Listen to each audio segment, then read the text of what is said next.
إن الحمد لله نحمده نستعينه ونستغفره ونعوذ بالله من شرور أنفسنا وسيئات أعمالنا من يهده الله فلا مضل له ومن يضلل فلا هادي له نشهد أن لا إله إلا الله وحده لا شريك له ونشهد أن محمدا عبده ورسوله صلى الله عليه وعلى آله وأصحابه وسلم تسليما كثيرا إلى يوم الدين أما بعد. Aziz Müslümanlar, hamınızı Allah'ın salamıyla salamlayıb Esselamu aleykum ve rahmetullah deyirəm. Allah subhanahu ve teala bizi bugün gözəl bir məclisdə ağsaqqalımızın evində cəmləyib.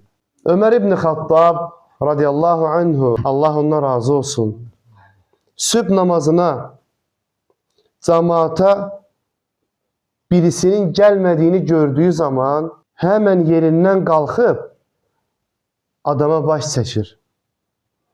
Anası ya da zövcəsi deyir ki, o bu gecə o qədər ibadət eləyib ki, taqəti qalmayıb, səhər namazına yatıb qalıb. Sübh namazına adam yatıb qalıb. Ömər radiyallahu anhu pərişan halda belə dedi. Allah'a and olsun ki, mənim üçün cemaat namazı qılmaq daha əfsəldir. Evdə qılması bir yana, cemaatla qılması onun üçün daha əfsəl və gəlməməsi üçün də üzür yoxdur. Və onun cemaat namazına gəlməməsi məni üzdü. Ömər ibn Xattab ərinmədi. Dərhal həmin adama baş çəkdi. Niyə getdi? Getsin, gəlsin təzən məsciddə, qrupda, qardaşların yanında, özünü ağsaqqal sayıb, kişi sayıb, cemaatın yanında qardaşı biabır eləsin. Yox. Qardaşa acıdığından, qardaşı da onun kimi o ibadətdə iştirak etsin deyə getdi. Yəni Ömər ibn Xattab ona görə getdi ki, o bu məsələyə qarşı ciddi və qayğıkeşidir. İndi baxaq bugünkü qardaşlığın halına.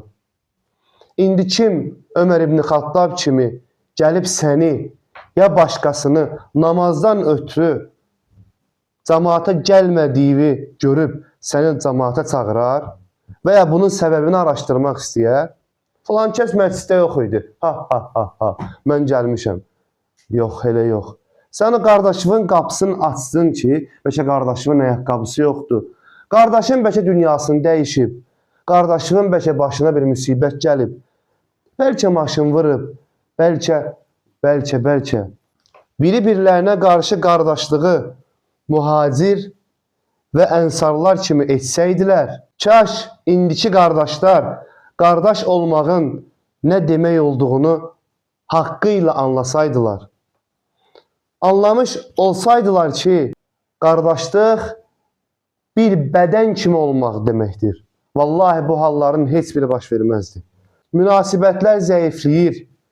Hansı ki, geriyə dönüb baxsalar, necə tanış olduqlarını, hansı imanla gəldiklərini, hansı imanla biri-birlərinə sarıldıqlarını, biri-birlərinə qarşı necə yaxşılıqlar etdiklərini xatırlayıb, olub keçənlərə qardaş sevgisi yönündən baxsalar, heç şübhə etmirəm ki, dərhal əvvəlkindən daha çox münasibət qurmağa qərar verərdilər.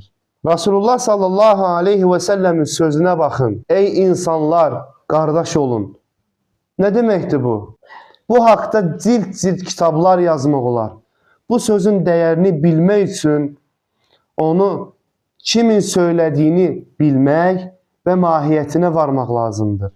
Bu sözləri kim deyib? Subhanallah, bax o şərəfli Peyğəmbər qardaş olun dedi. Amma qardaşların bugünkü halına baxın. Əxi deməklə çoxlarınız sanki bir ləqəb olaraq istifadə edirsiniz. Bu kimi neçə dəyərlərə gərəksiz yanaşdığımız üçün bərəkətsizlik, iman şirinliyinin itməsi, ibadətlərin quru bir vərdişə çevrilməsi, zikir, namaz, nafilə ibadətlərə düşkünlüyümüzün olmaması və s. Bu kimi bilmədiyimiz gizli cəzalarla üz-üzəyik. Fitnələr artdı. Artıq qardaşların yenidən bir araya gəlmə zamanıdır. İman şirinliyini dadmaq istəyən qardaşını Allah üçün sevsin. Allah üçün qəlbi ilə. O cürlə sevsin ki, qardaşı üçün başını maşının təkərinin altına qoyacaq səviyyədə. Canından keçəcək səviyyədə. Şüyürəm, qardaş çağırır məni Allah kimi. Yox, dərhal durmalıdır. Taqətim var, dura bilirəm, ölməyəcəm ki. Qardaşlıq odur. Subhanallah. Yaxşı, qardaşı, yəni səni incitməyən, səninlə anlaşan birisini sevmək çox asandır. Allah üçün sevmək isə o deməkdir ki, Allahım, sən bilirsən ki, qəlbim ondan qırılıb. Amma sənin üçün Peyğəmbərimizin sallallahu aleyhi ve sellemin qardaş olun, biri-birinizə kim bəsləməyin buyurduğunu örnək tutaraq, daxilən mənə ağır olsa da, nəfsimə çətin gəlsə də, sənin rizan üçün bunu edirəm. Subhanallah, o anda Allah yanında sənin dərəcən yüksəlməz. Belə etsən, nəfsini sındırmış olmarsan, Resulullah sallallahu aleyhi ve sellemin sözünü həyata keçirmiş olursan. Bu zaman əməl etmiş olursan. Və xeyirlərə isə mane olan bizim günahlarımız, nəfsimiz və təkəbbürlüyümüzdür. Subhanallah, İmam Şafi, Allah ona rəhmət etsin, Allah günahlarını əfv etsin. Hafizəsindən şikayət eləyir. Müəllimi ona deyir ki, Allaha qarşı günah etməkdən əl çək. O cür müdrik alim İmam Şafi rahimehullaha deyilir ki, asiliyindən əl çək. Bəs bizə nə demədilər? Hər halda bizi mömin görməzdilər. Allah bilir düzünü. Şafi günahlarını axtarır bizdən fərqli olaraq. Biz isə üzr axtarırıq özümüzə. Həmçinin qardaşlar, İmam Şafi rahimehullah günahlarını axtarır. Yadına salır ki, İstəmədən bir qadının topuğunu görmüşəm. Diqqət eləyin. İstəmədən. Biz amma neçə də belə bir vəziyyətə düşürük. Nəinki topuq.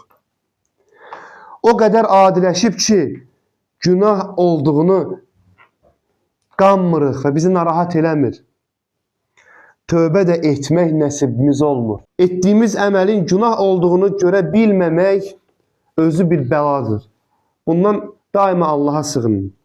Əziz müsəlmanlar, öncə öz nəfsimə, sonra bütün dinləyənlərə fayda olar deyə bu mövzunu hazırladıq.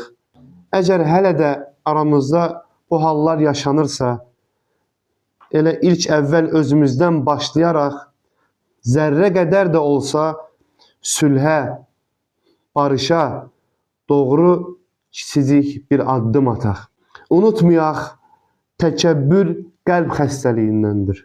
Ancaq bu xəstəlikdən salamat olsaq, Allahın izni ilə bu addımları atmaqda cəsarət tapacağıq. Allah hamımıza bütün xeyirli yollarda addımlamağı nəsib etsin. Subhanək Allahümmə Rabbənə və bihamdik nəşhədu ən la ilahə illə ənt nəstəğfirukə və nətubu iləyk.